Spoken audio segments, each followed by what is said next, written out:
Hey, welcome to another great episode of the Real Deal podcast. I'm your host, as always, Courtney Harden. Let's get it.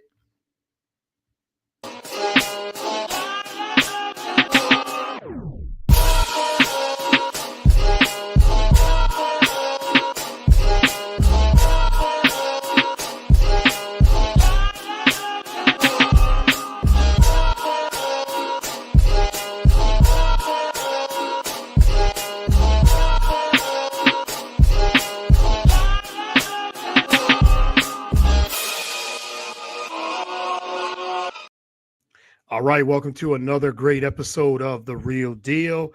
I'm your host, as always, Courtney Harden. Glad to be back with another great episode on deck.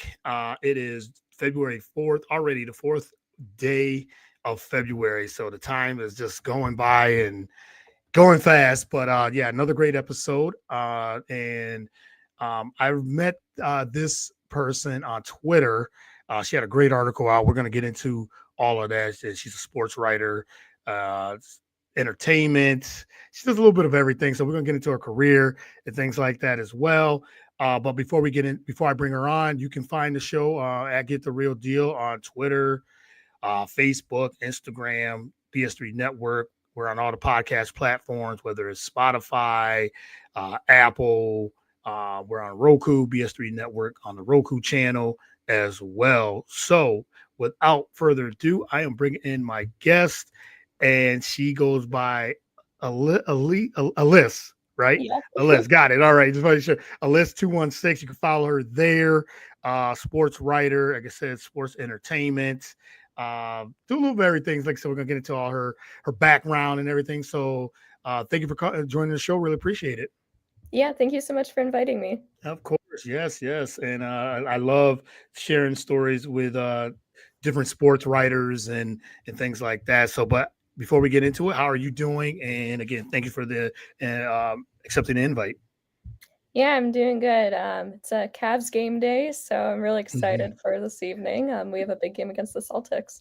Yeah, it's big. Yeah, huge game. And then the Cavs. Yes, you cover the Cavs, and like I said, sports management, entertainment, sports writing for the sports girls club, as well. To cover the Cavs, gymnastics. So yeah, you big gymnastics, and I love watching gymnastics, especially during the Olympics and even before then, the World Championships and things like that. So we're gonna get into all of that. So, but let's start there. Let's start with your background. Tell a little bit about yourself, how you got into sports writing and sports. The floor is yours. Yeah, so I was born and raised in Cleveland, so I've always been surrounded by a great sports environment here. And I'm a diehard Guardians and Cavs fan, and I now work Okay. for the Cavs. So I work in game day entertainment for them. So I'm like throwing t-shirts, anything going on the court during like timeouts and stuff. I'm pretty much involved with all of that. So it's really exciting working with them. I just started this season, and Okay. this season is historically our best season ever. Yes, very, very good And then I've season. always been directly involved with sports too. I was a competitive gymnast, so that's why it's my favorite sport to follow. I did that from when I was like 3 until I was a teenager. And then I did pole vaulting in high school. Okay. So I did like the most normal of sports. And then as far as sports writing goes, I never had like any intentions to get involved with it. My degree is in film studies and creative writing. So I've always been a very creative individual. But my sophomore year of college, I think it was, I took a journalism class for like a core credit, and I Okay. ended up covering soccer and football for our school, and I really enjoyed it. Because I was doing marketing for Paramount Pictures, because I'm a very involved person. Yeah. I didn't have time to continue working with our school newspaper, even though I kept being asked if I wanted to be a regular sports writer. And then just before the Olympics, my opportunity came up with Sports Girls Club to cover the Olympics. So I've been working with them since then, and I cover women in sports now. That is amazing. And you got a couple of shout outs here. Yes, if you guys have any questions in the chat, you can reach out on YouTube and Spreaker. also Facebook as well. So yeah, so the NR Hour for Nathan Sports, the Rush Sports Show. He said, "Happy Super Bowl week, and everyone keep up the great work." He says hello. He said your story is amazing. So yeah, very, very much an amazing story. A lot to unpack there, because like you said, you went from sports writing and film and gymnastics, and it is a great like versatility. And how important is that to you? Just like you said, you kind of touched on a lot of different layers of what you do, and where you begin, how much you feel like how much versatility is important, and especially in sports writing and covering these different types of sports. Yeah, so I like to be a really well-rounded individual and never stop learning. So like I have absolutely no regrets with my bachelor's that I got just 2 months ago. Yeah, Um, congrats. I do, thank you. I do really love film and writing. So I think that I can apply all the skills that I've learned with my bachelor's degree into different realms of sport. And I know working in sports, working in entertainment, I have to learn to wear a lot of different hats. So it's nice to have a lot of skills in different fields to be able to adapt quickly in different environments. So that's why right now I'm getting my certification in global sports management from New York University. Okay. So I can further my education within sports, because I think especially for people who want to go into working with sports, if you just have like one skill set, it's going to be pretty difficult to find a job or even a full career within that. So I like to have a lot of different skills that I can pull from. Yeah, yeah, a lot. I mean, very skillful, and it shows when it comes to media journalism. You said sports management and anything. I think you said you like to be involved, and Mhm. you involve and you evolve Yeah. with that too.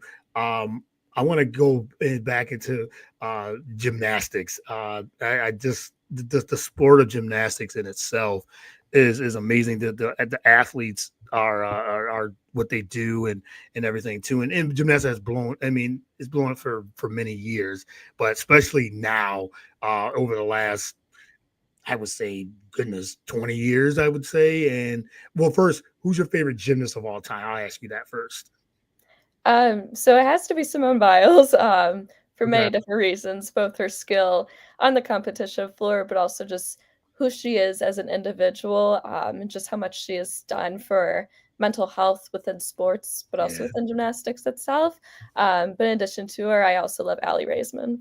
Okay, yeah, for sure. And you said someone by Allie Raisman. I mean, big names in the gymnastics. And talk about that love and passion that you have for gymnastics. As you said, you were a gymnast, and you turned that now into writing as well for that. But talk about your love of gymnastics and how much that sport and the skill of the sport, and that the acrobatics and everything too. For those that don't understand, when they watch gymnastics, the scoring, the system, and all that. But talk about that and how much of uh, athletically of that sport is.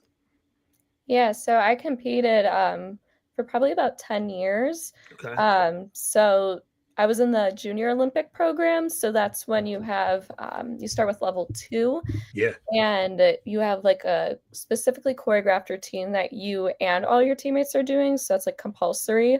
And that goes through, I think it's still level five now. I know there have been like every 8 years things change within the Junior Olympic program. So I think just the style of the routines changed.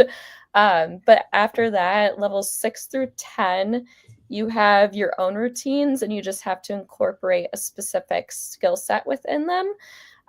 So you have to have we have skills that are labeled like A is your easiest skill. You have more difficult skills as you go through to like an E skill. So you have to incorporate a certain amount of those skills and routines. Yeah. So usually you'll have your season from like November. States are usually in late March, maybe April, and then you'll have like regional competitions even later in the spring. Um, and beyond that, you would go into, if you wanted to, you'd go into elite, or you would keep training towards like college. But your elite program is after that junior Olympic program, and you would be training for like 8 hours a day. Most people who go the elite route and are training for the Olympics, they're not going to school most of the time. They're doing online schooling, and their main focus is gymnastics. Mm. And as you can see, there are very few gymnasts who do end up in the Olympics. Yeah, yeah, We're lucky at a point right now where we see a lot of gymnasts who are extremely talented, have Olympic potential, continuing their careers in college, thanks to those NIL deals. Because we used to have a situation where it was either, okay, you go to the Olympics and you make money, you become pro, you can't go to college. But now we have a lot of gymnasts who are doing both. So you'll see them go yeah. to the Olympics, but they can still make profit off of themselves, which is Mhm. great. Yeah, Um, like I said, I was within that junior Olympic program. I was never going to the Olympics or going to college. I was just having fun with it. yeah. I was a state champion in the all around vault and even bars, and I represented Ohio at our regional competition, and I was runner up on beam. So I have a Okay. couple titles to my name there. Yeah, yeah. Yeah, but I'm in a incredibly lucky situation now with Sports Girls Club, because my beat is women in sports, so I have a pretty broad beat. So I'll cover different women working in sports, different athletes, different teams. But for the most part, if I can, I stick to covering NCAA gymnastics because I think it's something that deserves a lot more coverage. Yeah, yeah, for sure, and it definitely does. And like I said, gymnastics. I know a lot of the casual fans. They, they like the Olympics, and um, they'll watch the Olympics, and I think that's where it that's where it begins and ends with with the more casual fan. But the diehards or the fans like uh, that really connect with it and really are big fans like yourself, you follow it all year. You follow it for all year and you cover it and things like that. So it is good to see the sport of gymnastics. You said Simone Biles has one of the greatest athletes of all time, man or woman. It doesn't even matter. She's Hmm. she's just one of the greatest of all time, Yeah. and I don't think that can be argued at all. And you said what she's done for the sport, with the mental health and and having moves named after her and things like that, even at the age. And I know with gymnasts, the age, I know she was talking about now she has nothing else to prove, but she was saying that she might not um, compete in the LA Olympics. I have a feeling she will. I really do. I'm hoping she will, even if she's not doing the all around. I'm hoping to Yeah. still see her in some capacity. Right, right. And I would love to see her. But I mean, you brought up another good point about there's so many gymnasts that don't make the Olympics, but they go back to school and they compete in with college. And because you said there's only what 4 or 5 spots usually.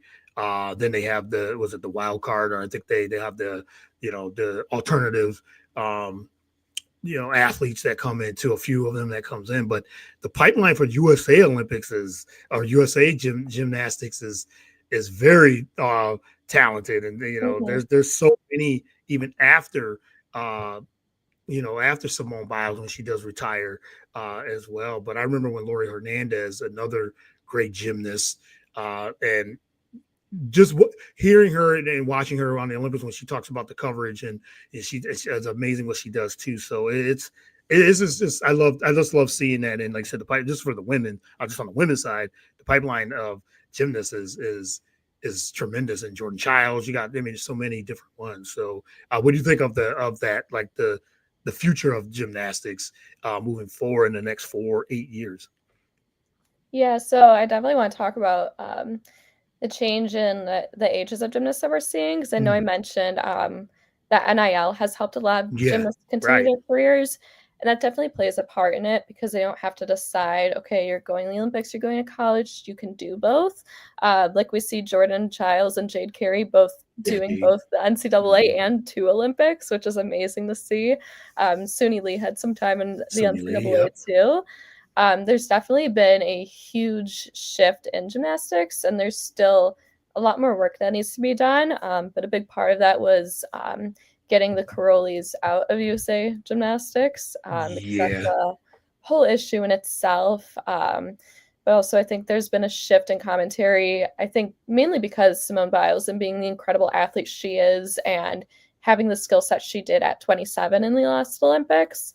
But gymnasts used to peak at 16, retire by the time they were like 20. Yeah. A 19-year-old gymnast was considered old, and because you need to be 16 at the Olympics, if you were 15 and then turned 19 to prepare for the next cycle, you didn't even know if you're going to be able to make it. I retired when I was 15 because I had herniated discs and all kinds of problems. I wasn't in the best of environments. But I think it's really cool now to see a lot more older gymnasts and even like adult gymnasts start classes and stuff like that. Yeah. Because it's not normal to be retiring when you're just a teenager, when you're just a kid. So Right. there's definitely been a big shift in normalizing continuing your careers and pacing yourselves so you can have a longer career. And then also with the Olympics and coming off an Olympic year, I think it's really important for big media outlets, especially like ESPN, to do national coverage of gymnastics. Yes. Especially when, like you said, like there are casual fans, like they'll know who Jordan Childs is, they'll know who Jade Carey is, but beyond that, they're probably not exactly well versed in who else competing in NCAA. So I think it's be really important to keep using those like names to the advantage of casual fans to be like, hey, come watch Jordan Childs and UCLA that just had a meet on Fox, which was the first live gymnastics meet on Fox ever, which was kind of crazy that it took that long. But I think we really need to get casual fans involved and take advantage of coming off an Olympic year to really broadcast it and make it nationally accessible to watch NCAA. Agreed, 100%. Like it's it's like investing in women's sports and the growth that has happened just in the past few years. I always used to say, because I'm a big advocate for women in sports, women's sports in general, and media and things like that. But I always say when these networks and investors, when they invest in it, it's always been there. It's always been a great product. And we're seeing it now, as you said, Fox just airing for the first time, gymnastics like that, and nationally, it's baffling, but it's good in a way too, because now it's finally, it definitely needs, especially after the Olympic year, definitely needs the national coverage, continue to need the national coverage. As you said, the casuals will know the Simone Biles, the Jordan Childs. They'll know that at the Suni Lees from the Olympics. So now it's all about growing upon that. Just continue to push that, and they'll need someone like you to push that, and others. But as you said, it needs to get more national. And there's a lot of sports like that, especially Olympic sports like track and field. It's another one. Other sports, volleyball is another one. It's like, yeah, we can see when people will watch, and when they invest in it, they'll watch it. So yeah, we need the ESPNs, the Fox Sports, the NBC Sports to push even more so they can get the national coverage that it deserves. Right. Like the Olympics happen just every 4 years, but these Yeah. sports don't happen just every 4 Right. years. I wish more people realize that. That is so true. That is so true. Yes. I could go on and on about Olympics and gymnastics with Oh, you I and, love and the everything. Olympics. Dude. I know. I'm Like, because hoping to get to LA in some capacity. me too. I mean, I was just talking to my wife. We were just saying how, man, the Olympics are in the States. It's in LA. We're planning. I don't know if I want to go as, I always say, because she said, well, would you go as like, would you try to get credentials or would you go as a fan? I said, I might just go as a fan.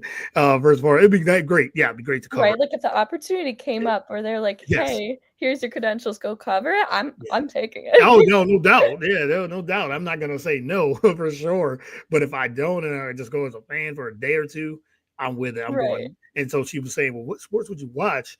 I said, well, Any. any of them. Yeah, I'll go from, depending on whatever, like beach volleyball. I mean, we just love the Olympics, track and field, gymnastics, basketball, whatever. I'm going just to go.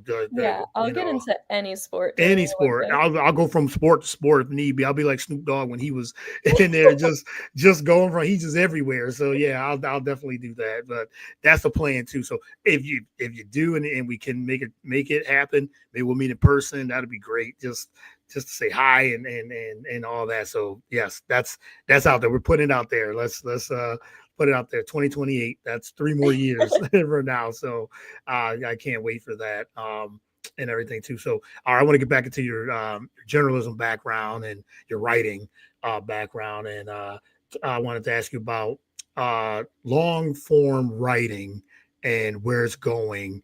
I know, yeah, I've had conversations with other writers and journalists and media about long form writing, and we talk about reels and TikTok, and I think that's how a lot of people consume it. But long form writing is still there; it's still needed; it's still necessary. So, talk about the long form writing, where it's going, and just the landscape of sports writing and journalism in general, in your eyes. Yeah, so I'm lucky to be working in a space where we don't use AI at Yeah, all. I think that's a yeah, big issue with us yeah, too. And coming from my background in creative writing and having a degree in English, I know we really talked about that. Like you can tell when something's AI and it's not going to have that human emotion aspect to it, and you can yeah. tell it'll be lacking with it. So I take great pride in having a very strong writing background and not relying on that at all. Hmm. Um, but I think it's really important to learn to adapt your writing skill sets. So I know when I have an article come out, I try to promote it on all of my platforms. So I have just a little post, usually with the title and tagging my organization on Twitter, but I'll make a graphic for an Instagram story post so all of my friends can go and see it. And I'll always post on TikTok too, just to be like, hey, this is what it's about. Check it Yeah, out in my bio. So I think it's important to be very versatile and understand your target audience. I'm very well versed in the AP style, as all sports journalists need to be. But I try to have a lot of creativity, and I know my organization, Sports Girls Club, promotes being very original and creative with what you're sharing and writing, news that you would want to read.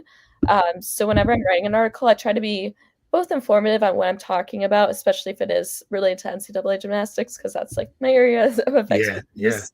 But I try to put like my own spin on it and be creative. And sometimes I'll put in like little puns.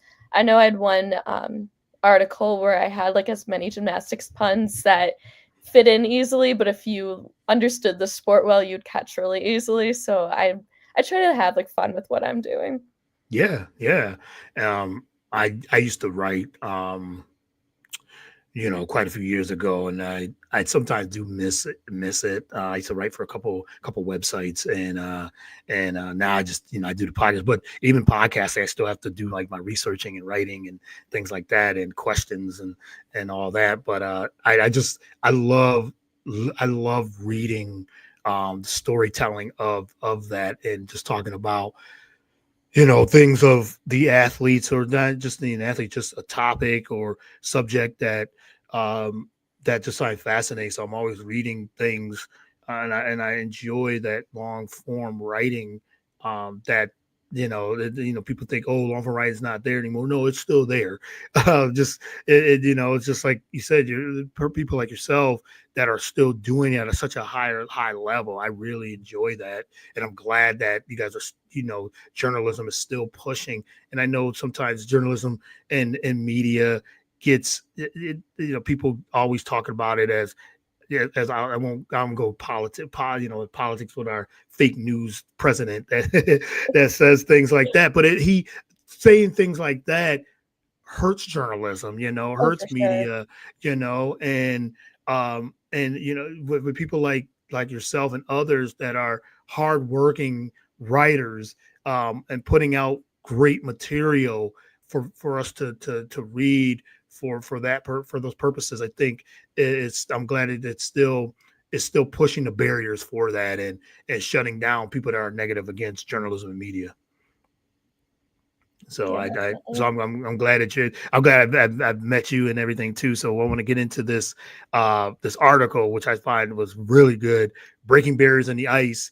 Women belong in hockey. Also find it on sportsgirlsclub.com for those that uh I I thought I retweeted it, but I just did it. I thought I did. I'm like, wait, I didn't retweet this. I'm going, so I did it now. So just saying Thank that you. I'm retweeting that, and I'm going to put it up there as well because I did read it and I said, oh, I didn't retweet this. I did. I liked it, but I thought I'd share it, so I've shared it now. But it's a great article, a great feature, I should say. Talk about what came into this and your mindset and why you wrote this. Women belong in hockey, breaking barriers on the ice. Yeah, so I have a pretty decent following on Twitter, and I've been able to connect with a lot of other women in sports.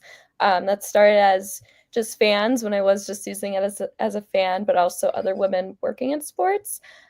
So naturally, this comment came up into my feed. There's a guy who said that women don't belong in men's hockey, of course, using fake profile picture, not Of using his course. real name. Yeah. And it was a response to a hockey writer for the Capitals, Katie Adler, an article she wrote about the first two NHL women coaches facing off, which is pretty cool. Yeah. But a bunch of women working in hockey, they took that comment and they posted pictures of themselves working and having success in hockey, which I thought was really cool. Yes. I spoke to Katie, and she's featured in my article as well, to tell her what I wanted to write about, and also just to ask her her thoughts on the situation because she expected to get a couple negative comments with the nature of highlighting women in sports. But she didn't expect so many women in sports to take it and like step up and really shut him down. Yeah. So it's really cool. I talked to a bunch of women who made posts and talked to them about their experience working in hockey, what it was like taking part in that trend, and also what inspires them as women in sports. So it's really nice hearing from them, and they were all so inspiring and so great to talk to.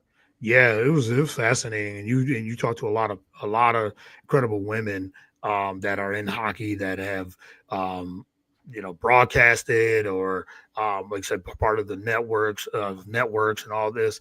And I think I actually found this article from Alexa from Vegas, and who was one of a dear friend of mine in the industry, and I've had her on my podcast quite a few times. I think I was one of her first podcast that she was on quite a few years ago, and she retweeted it, and I said that's how I found it. I was like, oh, okay, I'm always excited, always looking for different people to have on the podcast, of course, but just share the story, and I saw that's when I saw it, and she's done so much with marketing and branding and media for a lot of different women too, and that's how I came across this article. And I thought it was, like I said, I thought it was really really good. And you said yes, you're gonna have those trolls or negative people that just they're still living in the stone ages of things, and it is very important that women in sports in the forefront of all sports and all things. So like again, I think this article was much needed, and really pushing, like I said, breaking the barriers and pushing barriers and forward. So yeah, I thought it was very important. Yeah, thank you so much. It's so cool that you found that through Alexis because I know all these women taking part in the trend were able to make connections with each other Hmm. and really connect with other women working in hockey, which is like a very validating experience, but also proving that, hey, like women do belong in hockey. But I think it's cool, even just for myself and going about the experience of writing it. I've also made so many cool connections with other people working in sports. Yes. So like I said, everyone find us on sportsgirlsclub.com. And it's shared on my page and everything too. So for my listeners as well. So yeah, a really good thing. That was a great article as well. Was this one of your favorite articles that you've done and writings that you've done? Or if I can ask, like, what are some of your favorite things that you've covered? Yeah, so outside of having the opportunity to cover gymnastics a lot, it's really cool when I do have the opportunities come up where I can interact with other people. So like I said, my B is women in sports. So I'm the one that pitches the idea of what I want to write about that week. And then my head of journalism, she'll go ahead and approve of it. So I'm the one coming up with what I'm writing each week. So this one was definitely one of my favorites because I got to interact with so many cool people within the hockey industry, and they all had such diverse positions and backgrounds working in hockey. So it was really nice hearing those different perspectives. So this one was really fun to write. And then one of my other favorites was my interview with Madison Skinner. She's a Honda Award winner for volleyball. She would have just finished her last season with Texas and is going pro now. Someone who works with Red Bull reached out to me saying that she'd seen my articles and she wanted to give me the opportunity to interview one of Red Bull's athletes, and it happened to be Madison Skinner. So that was a really cool experience getting to talk to her. Yeah, that's cool. And that's another great point because you just don't know where that reach will go to. Yeah, definitely. You write something or you say something, say you just did a feature and a video and you just, you tweet it out and you say, I hope it reaches, that people will enjoy it and read it and everything too. But you just don't know how far that reach is. So yeah, that's great. That's really good. All right, we'll go get two more, and I'll let you go because I think I know we got a busy day coming up, and I'm sure we both do, and everything too. But I wanted to talk about.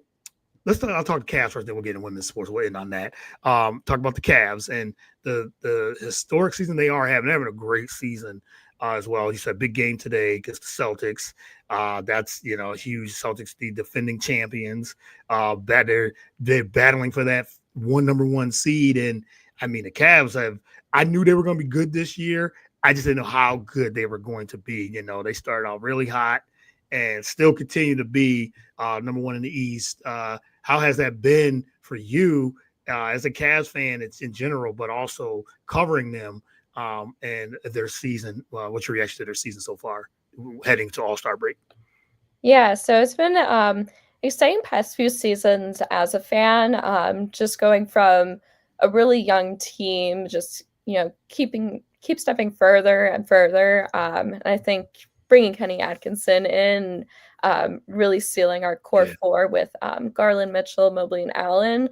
I think that really helps solidify this team to take them to the very next step where we want to be. So we've been in the playoffs the past couple of seasons. So it's been really exciting. I went to one of the playoff games last year, and that was a really fun atmosphere to be in against the Orlando Magic. So this year, over the summer, we were like all as fans before I was brought onto the team. It's like, okay, are we blowing up our core four? Because a lot of people seem to think that the team is going to be completely shaken up. And I was like, I don't know if I'm just delusional, but I don't think that's going to happen. I think we need to keep these guys.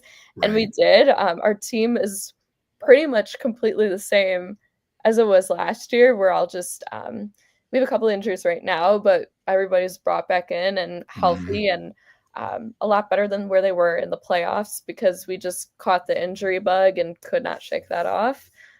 So this summer I was hired to work in Gameday Entertainment. So it's been a lot of fun working for the team with how good they are, but also just having such an amazing crowd of fans. And they're electric every night. What's really cool working these big games, like I know experienced that when the Thunder was in town. It feels like a playoff game. So I'm expecting nothing different tonight. Yeah, expectations now are very high for them. I think even coming into the season, we just didn't know, like, okay, as you said, what's the next step for the Cavs? Where are they going to break that team up? Because, they were thinking, oh, the Garland and the Mitchell backcourt wasn't going to work, and two ball dominant guards, smaller guards, it's not working. They're only going to get to a certain point, maybe first, second round, and that's it. Now they seem like they figured it out, at least so far. And also the improvement of Mobley, that was always a question too. How much can he improve? How much can he get better?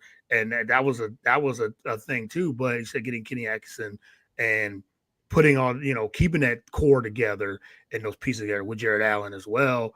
They've become a really good team. And Yeah, I mean, to me, Celtics, and then of course Celtics are probably the favorites. They should be, but then Cleveland's right there with them in the East. I mean, right up at the top, above them actually. But yeah, so we'll see what happens in the playoffs because I think it might come down to those two teams. I mean, yes, the Knicks, of course, and I mean, you can't never count on Milwaukee, but it could come down to Cleveland and Boston in the East. But I've really I predicted Cleveland was going to be better. I just didn't know how much better they would be, and now taking that next step, looks like they're on a trajectory to do it. So hopefully they can continue to keep winning after All-Star break, and get stay healthy, stay healthy, and really become title contenders. Yeah, I'm really hoping so. It's such an amazing team to be around and be working for all the time. Yeah, But Rec Entertainment, it's really a really great organization to be working for. So yeah, it's been a yeah. lot of fun. Right. Cleveland, he said they've been good the last couple of years, but just like I said, playoff team. And it hasn't been like this since the LeBron era, Yeah. the LeBron Kyrie era. Even then, when they was running those champions, going to the championship, all those multiple times, all the multiple years in a row. Yeah, I'm sure there's a lot of excitement in Cleveland for that. So yeah, we'll see what happens on that. So all right, last question I want to ask you about, as you said, the investment in women in sports and the explosion of it, and everything too. What's your overall take on it, and yeah, just the said the explosion of women in sports, great to see it, and they said you're big part of it, of course, women in sport. You're a woman in sports, but just seeing it the way it has exploded over the last couple of years. Yeah, even just like connecting to the Cavs, I know there are a lot of cities really bidding to get WNBA teams and really Yes. expand that, which is so cool. And we're one of them. So I'm really hoping that the success of the Cavs this year, hosting the women's Final Four last year, Yeah. hosting part of March Madness this year, I'm really hoping that the crowd and passionate fans that we have in Cleveland, both for our own sports, but also for basketball in general. Mm. I'm really hoping that we can bring in a WNBA team here. I think it's really cool for so many eyes to finally be on women's sports, whether it is because of like Caitlin Clark Yes, I in the see the Caitlin. WNBA, Yeah. Yeah. or if it's because of Simone Biles and seeing athletes in the Olympics. I think it's really important to continue to highlight and uplift and bring attention to women in sports because our sports aren't new. They've been around for a while. They just haven't gotten the national attention that they've deserved for so long. So seeing the growth in the WNBA, the NWSL, and of course Yes. the PWHL has been really important. And it's really cool seeing so many young fans get involved, but also see so many people who have waited forever to be able to see these sports with the kind of attention that they're getting. Yeah, I love the attention, and I've been pushing women in sports for the longest time. Even when I started this podcast 9 years ago, and it's great to see, as you said, the young fans seeing, Caitlin Clark, who's been a big factor. I mean, that can't even be argued. And people that try to do it don't even try because Caitlin is. I think it was. Someone said is the needle. She's not. She's the needle. She's not pushing it. She is the needle. That is that. And with others, but pushing forward for the last couple of years, seeing the growth, as you said, in the WNBA and soccer and the women's hockey and volleyball and gymnastics and all sports, and even in media and writing, it's just it's tremendous. I just like to sit. I push forward, and I love seeing it. I sit back and just see and love just highlighting it, and sit back and just enjoying the growth of it. And it's not going anywhere. So anyone that thinks women in sports and business and media is going anywhere, it's not. It's We're continued. already here It's and we'll already here. I stay. kicked the door, and it's not going away. It's can continue to keep climbing and rising, and I love seeing it. And I know you're a big part of that too. So yeah, it's great. So, but this has been a lot of fun. I really enjoyed this conversation. Glad to get to know you, and yeah, it's just been it's just yeah, this has been an enjoyable conversation, and I hope we can do this again. But let everyone know where they can follow you, find you, follow your work, and yeah, and just to see if they're reaching out to you. Yeah, thank you so much for having me on. You can find me on Twitter at Alyssa216. That's also for Blue Sky if you switched over there. On Instagram and TikTok, I'm 216 Alyssa, so flipped Mhm. over. But on all of my social media profiles, you can find my link tree, and my very first thing has all of my Sports Girls Club's articles. Yeah, And my very first one, as of right now, is going to be that Women in Hockey one. And my new articles come out every Friday. every Friday. So follow Liz on all those platforms, the website, and everywhere as well. Like I said, I've retweeted this, and I'm going to subtweet it. I'm going to do everything to just to get eyeballs on it, because like I said, that was a very it was a great article, and tremendous the work you put into that, and all your work too. So, but I'm glad we got to connect on this. Hopefully we can do this again at a later time as well. And before I let you go, what else you got coming up? What you can announce? What else you got coming up? And what you want to accomplish in 2025? Yeah, so I'm hoping to get a ring with the Cleveland Cavaliers. Yes. First Okay. and foremost, I'm obviously working with them tonight, but I'll be traveling to see them play against the Pistons tomorrow. So Okay. it's about like just over 2 hours of a drive, I think. Yeah, not bad. But just to experience the game as a fan again will be fun. I'm hoping to continue doing my sports writing. It's always been something that I've just done for fun, but now I'm like, you know what? Like, I think I could make this like a full-time thing. So, Yeah. hoping to get a couple more positions within sports, especially after the NBA season ends. So, I guess we'll see. Whatever comes my way, comes my way. Yeah, yeah, for sure. Yeah, I mean, you're very talented, and something will definitely come your way. I'm sure. So, but again, thanks, Alyssa, for coming on to the show. Really appreciate it. And you never know, the WNBA could come to Cleveland.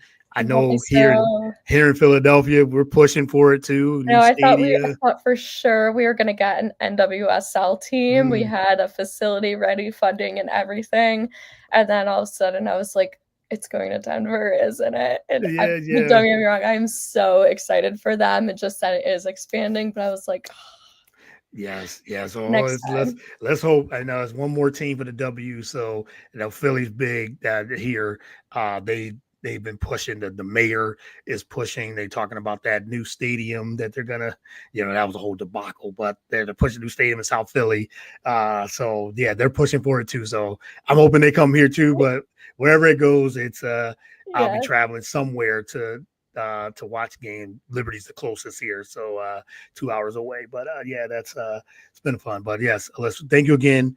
Really appreciate it. Best of luck, many blessings to you moving forward, and thank you again for doing this. And I'll have this shared probably either tonight or tomorrow. Yeah, thank you so much. All right, thank you. All right, you have a good one, and talk to you soon. Bye. Bye. All right, that is a wrap for the show. Can't thank Alyssa enough. Follow her on all the platforms, so social media, and her website. And that article again, "Breaking Barriers in the Ice: Women Belong in Hockey." That is in the sportsgirlsclub.com, which covers the Cavs, gymnastics, sports writing, you name it, she does it. So again, thanks to Alyssa for being on the show. So we got Super Bowl week. We got a few of our guys out there doing Super Bowl. I'm missing it this year. I was there last year, missing it with my Philadelphia Eagles there as well. But the team of the BS3 Network is there covering it. They put out some video um, on social media, so I'm sure they got to have some more coverage coming up very shortly. I'm sure they'll be doing some lives there. But they got to do. They were at the in New Orleans, doing some things there, interviewing some of the players there. The players did the media thing last night.